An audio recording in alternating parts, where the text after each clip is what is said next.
Fundação Hadomi Timor, o apoio de Asia Foundation, realiza discussão mesa redonda com a esboço lei proteção de dados na privacidade e a salão Kasian de Asia Foundation Pantekelapa Tersane. Diretor Executivo Fundação Hadomi Timor, Abraham Monteiro Nicolino Satete, esboço lei proteção de dados na privacidade, nebe governo prepara importante teves a tutur evolução mudança tecnologia onde protege cidadão siranya direito a dados pessoal. É importante você esboço lei proteção de dados na privacidade é um mecanismo a proteger cidadão de direito.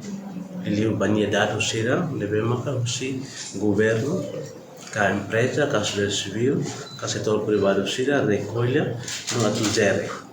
Também caricla ia esboço lei, então sira bela ia potência boa, pode bela viola, dados devem ser recolha, ali se plataforma digital sira. Segundo maka, precisa tu bela hari confiança público bahia a plataforma digital mesmo existe. Ele está tendo governo rahu opta na bahia governo eletrônico. Agora vai banking, vai e-commerce, todo serviço tudo mesmo agora digitaliza, serviço público sira. Precisa tu bela hari confiança cidadão serniam vai sistema serne. Então tem que ia lei ida deve maka bela proteger cidadão sernia dados, bahia sida recolha, leusi plataforma digital sernia banyak tema.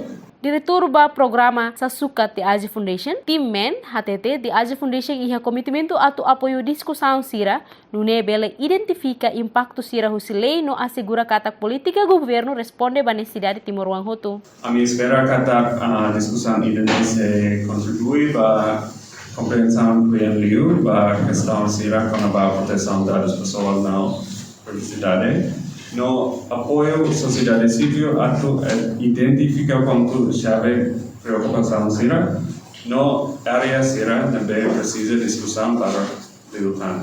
Nune Diretor Nasional Assessoria Jurídico no Legislação Ministério Justiça Nelinho Vital reafirma projeto lei nebe ihaona liga queda so plano governo niang ba implementa e government no único ID ka identidade única. Porque agora rau ita tutama na transforma ita ni ability identidade agora ne ba fali hanesa ID unique.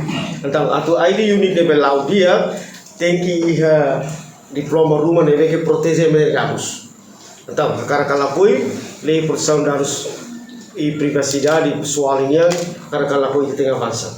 Então, saya nessa prioridade do Ministério da Justiça ia tindak 2026 yang perlu masuk Komisi Parlamento Internasional pas iremos essa prioridade. Então, ia dalam bagiannya interus politika. Governo Rasik lius Ministério da Justiça projeta batinan rihun rua tol nulu cada cidadão timoruan bela iha identidade única nebe completa ona dados demográfico no biométrico.